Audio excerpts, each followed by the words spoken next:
İkinci, General Yepankin öz xüsusi evində Liteynidən biraz aralı Spas Preobrazhenyaya yaxın bir yerdə yaşayırdı.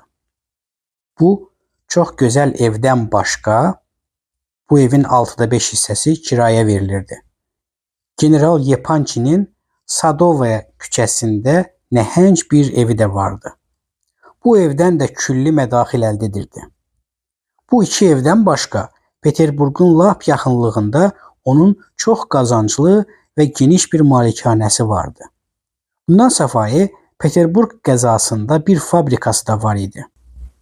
Hamıya məlum idi ki, qədimlərdə General Yepankin otkuplarda iştirak edirdi. Otkup 19-cu əsrdə Rusiyada dövlətə müəyyən miqdarda pul vermək müqabilində xüsusi şəxslərə verilən vergi toplama hüququ. İndi isə o, bəzi mötəbər səhmdarlar kampaniyalarında iştirak edirdi. Bu kampaniyalarda həlledici səsi var idi. O, çox varlı bir adam şöhrəti qazanmışdı. Böyük işlərlə məşğul olurdu. Yüksək rütbəli adamlarla əlaqəsi olan hər bir şəxs kimi ad çıxarmışdı. Bəzi yerdə o cümlədən öz qulluq yerində də tamamilə zəruri şəxsiyyət ola bilmişdi. Halbuki o cəhət də məlum idi ki, İvan Fyodoroviç Yepankinin təhsili yox idi. Özü də saldak uşaqlarından idi. Bu axırıncı keyfiyyət şübhəsiz onun üçün ancaq şərəf sayıla bilərdi. Lakin general ağıllı adam olsa da onun kiçik, tamamilə bağışlana bilən zəif cəhətləri də yox değildi. Özünün də bəzi eyhamlardan xoşu gəlmirdi. Lakin onun ağıllı və zirək adam olması şübhəsiz idi. Məsəl üçün, onun riayət etdiyi belə bir qayda var idi. Özünü göstərməyə səy etməz, gözdən yaynardı. Bir çoxları onu məhz sadəliyinə görə qiymətləndirirdilər. Məhz ona görə ki, o həmişə öz yerini bilirdi. Halbuki bu hakimlər öz yerini çox yaxşı tanıyan İvan Fyodoroviçin qəlbində bəzən nə kimi duyğular baş qaldırdığını kaş biləydilər. Onun məişət məsələlərində həqiqətən təcrübəyə də, əməli fəaliyyətə də, bəzi diqqətə layiq qabiliyyətlərə malik olmasına baxmayaraq, general özünü öz ağlı ilə iş görən adam kimi deyil. Daha artıq başqasının ideyasını icra edən, yaltaqlıq etməyən sədaqətli insan və əsrimizdə nələr olmur. Hətta rus və səmimi şəxs kimi göstərməyi xoşlayırdı. Sonuncu keyfiyyətlə əlaqədar olaraq onun başına hətta məzəli əhvalatlar da gəlmişdi. Məzhəkəyə bənzər əhvalatlar.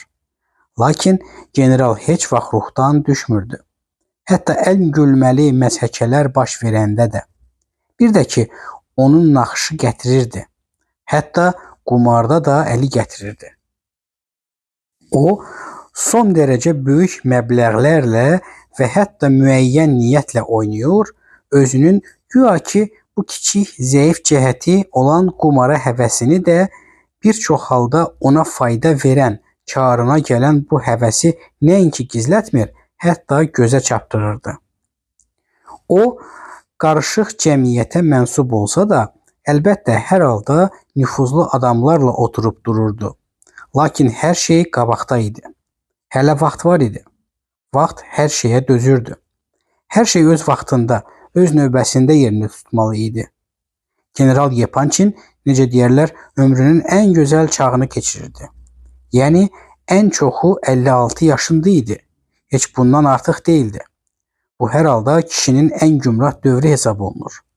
Bu, həqiqi mənada əsl həyatın başlandığı yaşdır.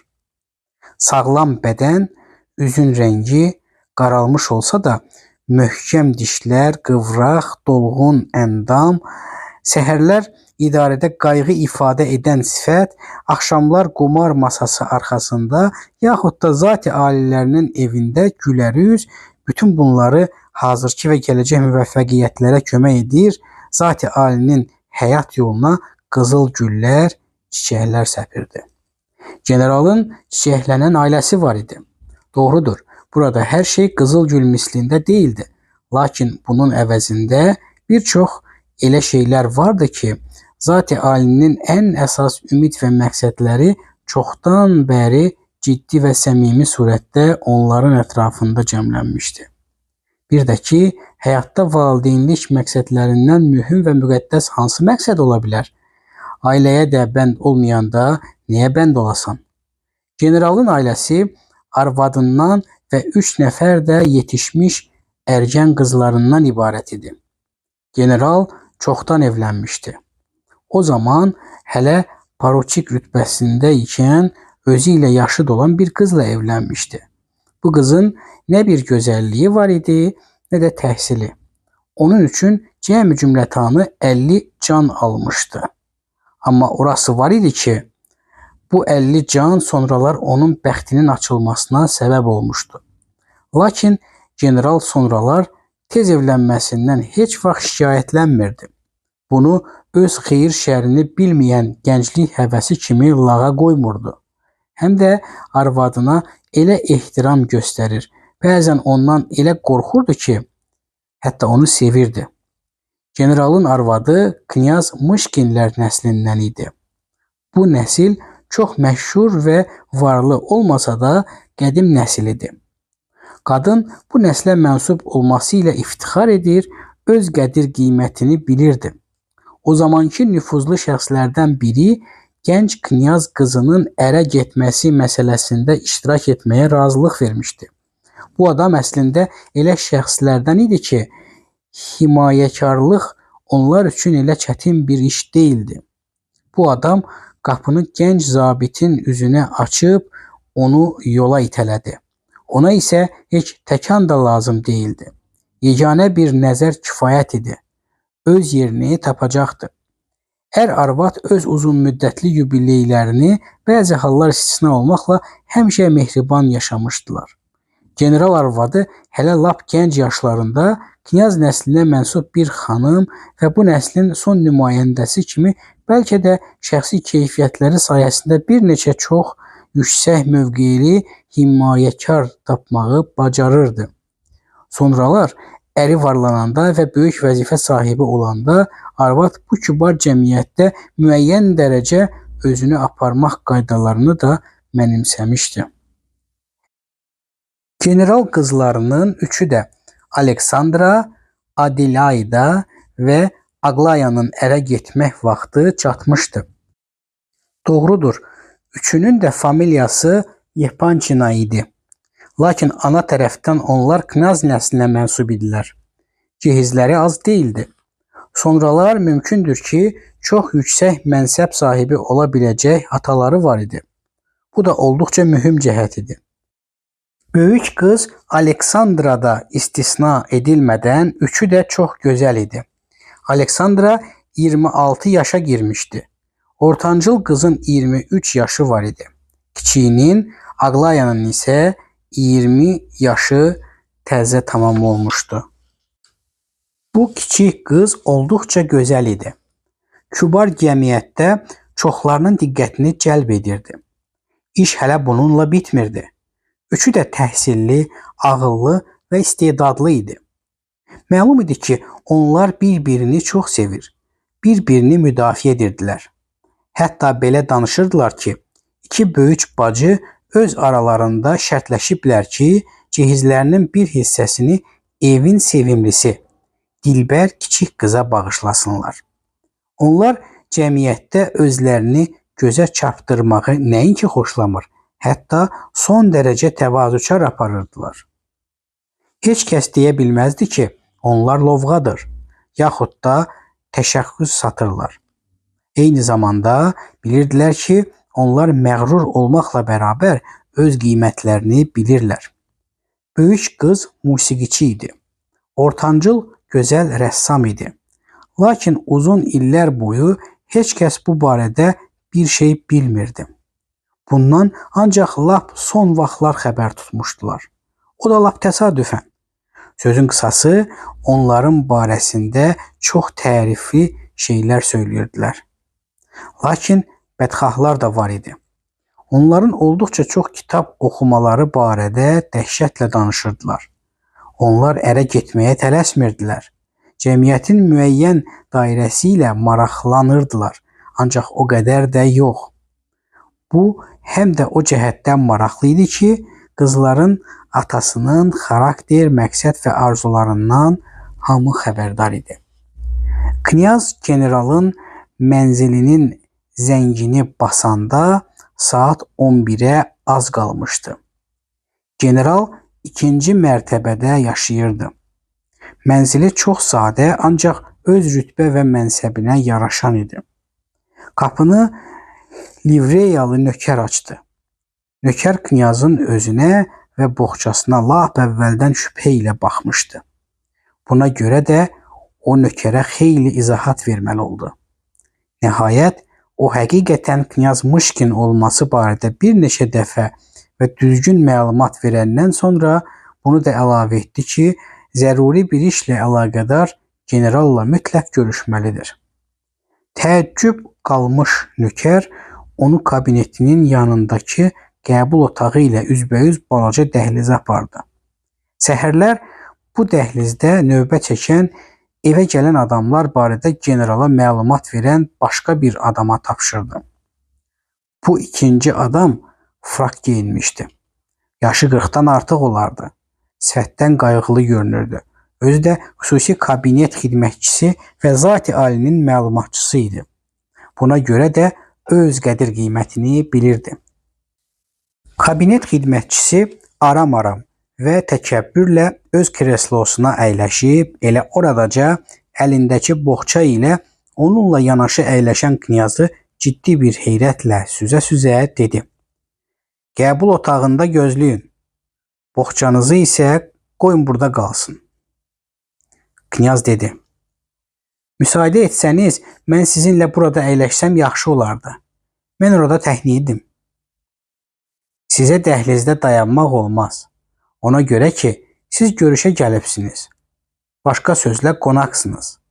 Siz generalın özü ilə görüşmək istəyirsiniz? Nökər görünür bu cür şəxsi generalın yanına buraxmağı ağlına sığışdıra bilmədiyi üçün onu bir də sorğu-suala tutmaq qərarına gəlmişdi. Knyaz, mənim işim var, deyə sözə başlamaq istədi. Mən sizdən məhz nə cür işiniz olduğunu soruşmuram. Mənim borcum ancaq sizin haqqınızda məlumat verməkdir. Katib siz isə mən dedim ki, sizin haqqınızda məlumat verməyə getməyəcəm. Bu adamın şübhələri sanki getdikcə artırdı. Knyaz buraya hər gün görüşə gələn adamlar zümrəsinə qətiyyən yaraşmırdı. General çox tez-tez, az qala hər gün müəyyən saatlarda xüsusilə rəsmi işlərə aid məsələlər üzrə bəzən çox müxtəlif qonaqlar qəbul etməli olurdu. Ancaq olduqca geniş və əhatəli təlimata və adət-kərdəliyə baxmayaraq, kamerdiner böyük şübhə içində idi. Məlumat vermək üçün katibin vasitəçiliyi zəruri idi. O, nəhayət bir növ qeyri-ixtiyarı soruşdu. Siz doğrudanmı xaricdən gəlibsiniz? Özü də çaşdı və o, bəlkə də bunu soruşmaq istəyirdi. Siz doğrudanmı knyaz Mışkinsiniz? Bəli, elə bu saat vaqondan düşmüşəm. Mənə elə gəlir ki, siz məndən mən doğrudanmı knyaz Mışkinəm deyə soruşmaq istəyirdiniz. Amma nəzakət üzündən soruşmadınız. Heyrət edən nökər mızıldandı. Sizi inandırıram ki, mən yalan deməmişəm. Siz mənim üçün cavabdeh olmayacaqsınız. O ki qaldı mənim görkəmim və boğçam, buna təəccüb etmək lazım deyil. Mənim indiki vəziyyətim yaxşı deyil. Bilirsinizmi? Məni narahat edən o deyil. Sizin barənizdə məlumat vermək mənim borcumdur. Katib sizin yanınıza gələcək. Bu şərtlə ki, elə bax, məsələ də ondadır ki, bu şərtlə. Mən cəsarət edirəm. Bilmək olarmı? Bəlkə siz yoxsul olduğunuz üçün generalla görüşmək istəyirsiniz. Yox, siz lap arxayın ola bilərsiniz. Mənim başqa işim var. Siz məni bağışlayın. Mən sizə baxıb soruşdum. Katibi gözləyin. General polkovniklə məşğuldur. Sonra katib gələcək. Kampaniyanın katibi. Əgər mən çox gözləməli olacağamsa, onda sizdən bir xahişim var. Burada bir yerdə papiros çəkmək olmazmı? Yanımda çubuq da, tənbəki də var. Papiros çəkmək? Kamerdiner hələ də qulaqlarına inanmırmış kimi nifrət və heyrətlə gözünü bərəldib knyaza baxdı. Papiros çəkmək? Yox, burada papiros çəkmək olmaz. Bir də ki, belə fikri ağlınıza gətirmək də sizin üçün ayıbdır. Qəribədir. Yox canım, mən axı bu otaqda xahiş etmədim. Axı mən bilirəm, mən sizin göstərdiyiniz bir yerə çıxardım. Ona görə ki, mən adət eləmişəm. Amma 3 saatdır çəkməmişəm. Bir də ki, necə istəyirsiniz? Bilirsinizmi, belə bir məsəl var. Başqasının monastırına Kamerdiner az qala qeyri-iradi mızıldandı. Axı mən sizin kimi bir adam barədə necə məlumat verim? Əvvəla, siz burada oturmamalısınız. Qəbul otağında oturmalısınız. Ona görə ki, müraciət edənsiniz. Yəni qonaqsınız. Bunun üçün məni məzəmmət edəcəklər. Kamerdiner görünür, knyazın onu narahat edən boğçasına bir də tərs-tərs baxıb əlavə etdi. Bir də ki, siz burada bizdə yaşamaq fikrindəsiniz? Yox, elə fikrim yoxdur. Hətta dəvət də etsələr qalmaram. Mən elə belə, ancaq tanış olmaq üçün gəlmişəm. Vəssalam. Kamerdiner heyrət və 3 qat şübhə ilə soruşdu. Necə? Tanış olmaq? Bəs siz bayaq deyirdiniz ki, işiniz var. Yox canım, təkcə iş üçün deyil. Yəni bilmək istəyirsinizsə, bir işim də var. Mən ancaq məsləhət almaq istəyirəm. Mən əsas etibarilə özümü təqdim etmək istəyirəm. Ona görə ki, mən knyaz Mışkinəm. Generalın xanımı Yepançinada knyaz Mışkinlərin son adamlarındandır. Məndən və ondan savayı daha ayrı bir Mışkin yoxdur. Artıq lap qorxmuş olan nökər diksindi. Siz həm də qohumsunuz? Elə bu da bir o qədər qohumluq deyil. Bir də ki, çox qurdalasan, əlbəttə qohumuq. Ancaq o qədər uzaq qohumuq ki, əslində bunu heç qohumluq da hesab etmək olmaz. Mən xaricdən bir dəfə generalın xanımına məktubla müraciət etmişdim. Lakin o mənə cavab vermədi. Buna baxmayaraq, mən qaydanda onunla əlaqə saxlamaq qərarına gəldim. Bütün bunları mən indi sizə ona görə izah edirəm ki, sizdə şübhə yeri qalmasın. Çünki görürəm, siz hələ də nigaransınız. Siz deyin ki, knyaz Mışkin gəlib. Bu cür məlumatdan mənim gəlişimin səbəbi aydın olar. Qəbul edərlər, yaxşı. Etməzlər, yenə yaxşı. Bəlkə də çox yaxşı. Amma gərək ki, qəbul etməyə bilməzlər. Generalın xanımı öz nəslinin yeganə nümayəndəsini əlbəttə görmək istəyəcəkdir. Xanım isə mənim dəqiq eşitdiyimə görə öz nəslini olduqca yüksək qiymətləndirir. Knyazın danışığı sanki çox sadə danışıq idi. Lakin sadə olduqca da indiki halda daha artıq mənasız və qəribə bir şəkil alırdı. Ona görə də təcrübəli Kamerdiner belə bir şeyi hiss etməyə bilmədi ki, nökərlə nökərin arasında olan münasibət ədəb dairəsindən heç də kənara çıxmadığı halda, qonağın nökərlə münasibətində bu ədəb dairəsindən tamamilə kənara çıxır. Nökərlər adətən öz cənablarının onlar haqqında düşündüklərindən daha ağıllı olduqları üçün Kamerdinerin də ağlına belə bir fikir gəldi ki, burada 2 cəhət var. Knyaz ya əxlaqsız bir adamdır, özü də yoxsul olduğu üçün generaldan mütləq yardım istəməyə gəlib. Yaxud da sadəcə sarsaqdır və şərəfdən, heysiyyətdən məhrumdur. Ona görə ki, heysiyyəti olan ağıllı knyaz dəhlizdə oturub nökərlə öz işləri barədə söhbət etməzdi. Deməli, hər iki halda onun üçün cavabdeh olmaq lazım gələcək. Kamerdiner mümkün qədər təkidlə dedi. Siz hər halda qəbul otağına buyursanız yaxşı olardı. Knyaz güldü. Əgər orada oturmuş olsaydım, bütün bu əhvalatı sizə izah edə bilməzdim. Və deməli, siz mənim plaş və boğçama baxıb hələ də nigaran qalardınız. İndi isə siz bəlkə heç katibi gözləməyə də bilərsiniz. Gedib özünüz məlumat verə bilərsiniz. Mən sizin kimi qəbula gələn adam haqqında katibsiz məlumat verə bilmərəm. Bir də ki, Zati Ali biraz bundan qabaq öz dili ilə məxsus əmr etdi ki, nə qədər ki polkovnik onun yanındadır, heç kəsin barəsində onu narahat etməyək. Amma Gavrila Ardalyonoviç Zati Alinin yanına icazəsiz daxil olur. Məmur mu? Gavrila Ardalyonoviç? Yox, o kampaniyada qulluq edir. Boğçanı heç olmazsa bax buraya qoyun. Mən bu barədə fikirləşmişdim. Müsaade etsəniz, bilirsinizmi, mən plaşımı da çıxarsam olarmı? Əlbəttə, onun yanına plaşda girməyəcəksiniz ki. Knyaz qalxdı. Plaşını tələsik çıxardı.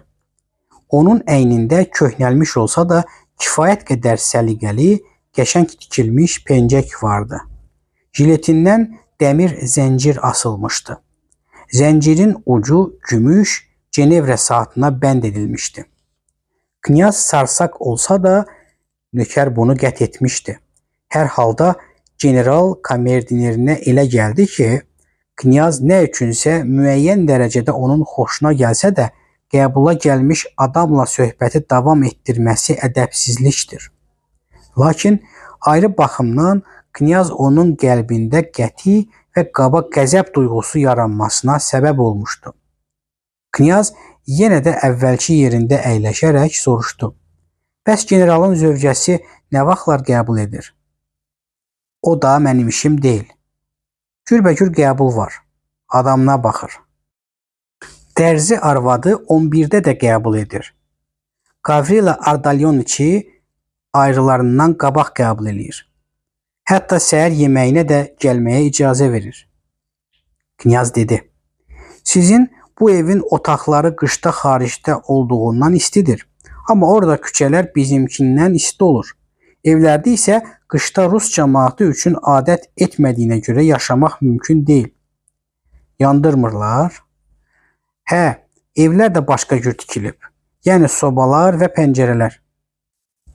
Bəs sizin səfəriniz uzun çəkib? 4 il. Bir də ki, mən demək olar bircə yerdə yaşamışam. Kənddə. Bizim yerləri yadırğıyıbsınız. Sözünüzdə həqiqət var. İnanırsınızmı? Özümə təəccüb edirəm. Necə olub ki, rusca danışmağı yadırğamamışam. Bax, indi sizinlə söhbət edə fikirləşirəm. Axı mən yaxşı danışıram. Bəlkə mən elə ona görə belə çox danışıram. Doğrusu, dünəndən bəri elə hey rusca danışmaq istəyirəm. Hə. Əvvəllər Peterburqda yaşayırdınız. Nökərin özünü nə qədər yığışdırmaq istəsə də, bu cür nəzakətli və mərifətli söhbətdə iştirak etməmək mümkün deyildi. Peterburqda mı? Demək olar heç yaşamamışam. Yol üstü olmuşam. Mənim əvvəllər də burada heç bir şeydən xəbərim yox idi. Amma indi adam o qədər təzə əhvalat eşidir ki, deyirlər bilənlər də başlarını itiriblər. Yenidən öyrənmək, yenidən bilmək istəyirlər. Burada indi məhkəmələr haqqında çox danışırlar. Məhkəmələr. Məhkəmə olmağına əlbəttə məhkəmədir. Bəs oralarda necədir? Məhkəmələr ədalətlə iş görür, yoxsa nətər? Bilmirəm. Mən bizim məhkəmələr barədə xeyli yaxşı söz eşitmişəm. Bax, bizdə yenə edam cəzası yoxdur. Bəs orada edam edirlər? Hə, mən Fransada, Lyonda gördüm. Məni oraya Schneider özü ilə aparmışdı. Asırlar? Yox, Fransada ancaq boynunu vururlar. Vuranda qışqırır. Nə qışqırmaq? Bir saniyə çəkir. Adamın boynunu qoyurlar gilyotina deyilən bir enli bıçağın altına. Dəzgəhdəki ağır bıçaq zərblə enir. Gözünün qırpmağa imkan tapana kimi baş sıçrayıb düşür kənara. Hazırlıq aparılması ağırdır. Hökmü elan edib müqəssirə hazırlayanda, əl qolunu bağlayıb eşafota qaldıranda adam dəhşətə gəlir. Cəmaat yığılır. Hətta qadınlar da gəlir. Amma orada bu mərasimə qadınların baxması xoşlamırlar. Arvad işi deyil. Əlbəttə, əlbəttə, dəhşətli işgəncədir.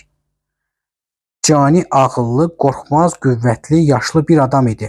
Familiyası Legro idi. Bax, mən sizə deyirəm, İstəyirsiniz inanın, istəmirsiniz yox. Eşafota qalxanda ağlayırdı. Kağız kimi ağarmışdı. Məyər bu mümkün olan şeydir? Məyər dəhşət deyil? Axı qorxudan kim ağlayar? Mən heç güman etməzdim ki, qorxudan ağlayan uşaq deyil, heç vaxt ağlamamış olan bir adam 45 yaşında bir insan olsun. Bu anlar insan qəlbən nə cür həyəcan və təşviş keçirir, onu nə cür işgəncələrə məruz qoyurlar. Bu insan qəlbini təhqir etməkdən başqa bir şey deyil. Deyilib ki, öldürmək olmaz. Demək, birisi adam öldürdüyü üçün onu da mı öldürmək lazımdır? Yox, buna yol vermək olmaz. Mən bunu bir ay bundan qabaq görmüşəm. Amma indiyə qədər də gözümün qabağındadır. 5 dəfə yuxuma girib. Knyaz danışa-danışa hətta dirçəlmişdi. Əvvəlki kimi yenə sakit danışsa da solğun çöhrəsi xəfifcə qızarmışdı. Kamerdiner onu rəğbət və maraqla dinləyirdi. Hətta sanki söhbətdən ayrılmaq istəmirdi. Bəlkə o da təsəvvür və düşüncəyə malik adam idi. O dedi: "Hələ yaxşıdır ki, başını vuranda çox əzab vermirlər." Knyaz hərarətlə dedi: "Bilirsinizmi nə var? Bax, siz bunu duydunuz. Bunu hamı eynilə bu cür sizin kimi hiss edir. Elə maşını, gilyotinanı da bunun üçün icad ediblər. Mənim ağlıma elə o zaman belə bir fikir gəldi. Bəs hərgah bu daha pisdirsə onda necə? Bu sizə gülünç gəlir, təəccüblü görünür. Amma biraz düşünəndə adamın ağlına hətta bu cür fikir də gəlir. Bir düşünün. Məsələn, tutalım ki, işgəncə verirlər. İnsan əzab çəkir, yaralanır, canı ağrıyır. Deməli, bütün bunlar onu qəlb istirabından yayındırır. Beləliklə də nəfəsi kəsilənədək təkcə yaralardan əzab çəkir. Bəs axı başlıca ən güclü ağrı bəlkə yaralarda deyil. Ondadır ki, yəqin bilirsən. Bilirsən ki, bax, bir saatdan sonra biraz keçmiş, 10 dəqiqədən sonra, birazdan, yarım dəqiqədən sonra, nəhayət indi, bax bu saniyə ruhun bədənindən ayrılacaq. Daha insan olmayacaqsan. Həm də bu lap yəqindir. Başlıcası budur ki, yəqindir. Elə ki, başını qoydun bıçağın altına, başının üzərində onun qıcıltısını eşidirsən. Bax, bu an hər şeydən dəhşətlidir. Bilirsinizmi, bu mənim fantaziyam deyil. Bir çoxları belə deyirlər. Mən buna o dərəcədə inanıram ki, öz rəyimi sizə açıq deyə bilərəm. Adam öldürməyə görə insanı öldürmək cinayətin özü ilə müqayisədə çox böyük cəzadır. Hökm ilə adam öldürmək, quldur kimi adam öldürməkdən qat-qat dəhşətlidir. Quldurların gecə vaxtı öldürdükləri, meşədə başını kəsdikləri, yaxud da başqa sayaq öldürdükləri adam son dəqiqəyədək mütləq ümid edir ki, bəlkə xilas olacaq. Elə hallar olur ki, adamın boğazını kəsirlər, amma o hələ də ümidini itirmir. Ya qaçır, yaxud da yalvarır.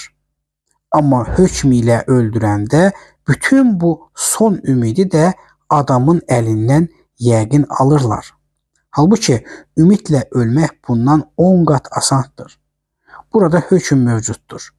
Özün də bilirsən ki, bundan yaxa qurtara bilməyəcəksən. Bütün dəhşətli istirab da elə burasındadır. Dünyada bundan ağır cəza ola bilməz.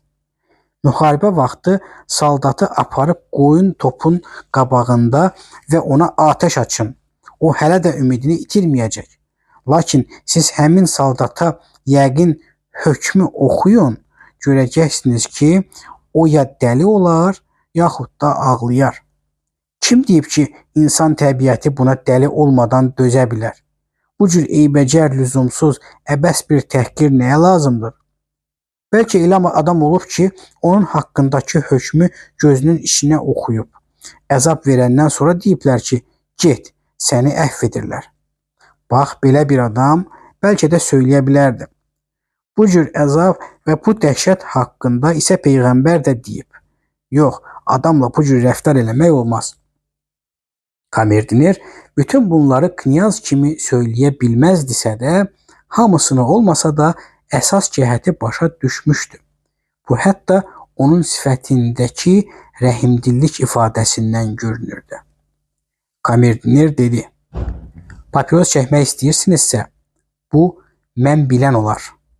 Amma tez çəkin. Ona görə ki, birdən soruşar. Siz də burada olmazsınız. Baxın, burada, pilləkənin altında. Görürsünüzmü, qapı var." Qapıdan içəri girəndə sağda balaca otaq var. Orada papiros çəkmək olar, ancaq nəfəsliyi açın. Çünki burada papiros çəkmək olmaz. Lakin knyaz papiros çəkməyə macal tapmadı. Birdən dəhlizə əlində kağızlar olan bir gənc daxil oldu. Kamerdiner onun kürkünü çıxartdı. Gənc oğlan gözcü knyaza nəzər saldı. Kamerdiner xəlvətcə, az qala təklifsizcəsinə sözə başladı. Bu, Gavrila Ardalyonoviç, ərz eləyir ki, knyaz Muşkindir. Özü də xanımın qohumudur. Qatarla xaricdən gəlib. Əlində boğçası da var. Ancaq sözün gerisini knyaz eşitmədi. Ona görə ki, Kamerdiner pıçıltı ilə danışmağa başlamışdı. Gavrila Ardalyonoviç ona diqqətlə qulaq asır, knyaza böyük maraqla nəzər salırdı. Nəhayət, Kamerdinerin sözünü yarımçıq qoyub, cəld ona yanaşdı. O, son dərəcə iltifat və nəzakətlə soruşdu. Siz knyaz Muşkinsiniz? Sualı verən çox gözəl bir gənc idi. Onun da 28 yaşı olardı. Qədd-qamətli, sarışın idi. Qısa Napoleon sayağı vurulmuş saqqalı, ağıllı və çox gözəl sifəti var idi. Lakin onun təbəssümü bütün nəzakət və nüfkarlığa baxmayaraq həddən artıq incə idi. Gülümsəyəndə dişləri mirvari kimi həddindən artıq ağarırdı. Baxışı bütün şən ifadəsinə və zahirən sadəlöv təsir bağışlamasına rəğmən nə isə həddən artıq diqqətli və nüfuz edici idi. Knyaz nə isə hiss etdi ki, bu adam yəqin tək olanda lap ayrı cür baxır. Özü də bəlkə heç vaxt gülmür. Knyaz bacardığı kimi hər şeyi izah etdi. Özü də tələsik. Biraz əvvəl Kamerdinerə, ondan da qabaq Raqojinə danışdığı kimi eyni sözləri tələsik söylədi. Gavrila Ardalyonoviçin bu ara elə bil nəyi isə yadına salırdı. O soruşdu. Bir il bundan əvvəl, bəlkə biraz da qabaq, gərək ki, İsveçrədən Lizaveta Prokofyevnaya məktub göndərən lütfən siz deyildinizmi? Elədir ki, var. Sizi burada tanıyırlar. Yəqin ki, xatırlayırlar. Siz zat alillərin görüşünə gəlibsiniz. Mən bu saat məlumat verərəm. O bu saat azad olacaq. Ancaq siz yaxşı olardı hələlik qəbul otağına təşrif aparasınız. O sərt bir ifadə ilə Kamerdinerə müraciət etdi. O nə üçün burada oturub? Mən dedim, özü istəmədi. Bu dəm kabinetin qapısı açıldı. Əlində portfel olan bir nəfər hərbçi bərkdən danışa-danışa, baş əyə-əyə oradan çıxdı. Kabinetdən kim isə səsləndi. Qanya, sən oradasan? Buyur buraya. Gavrila Ardalyonoviç başı ilə knyaza işarə edib tələsik kabinetə keçdi. 2 dəqiqədən sonra qapı yenə açıldı. Gavrila Ardalyonoviçin uca və şən səsi eşidildi. Knyaz, buyurun.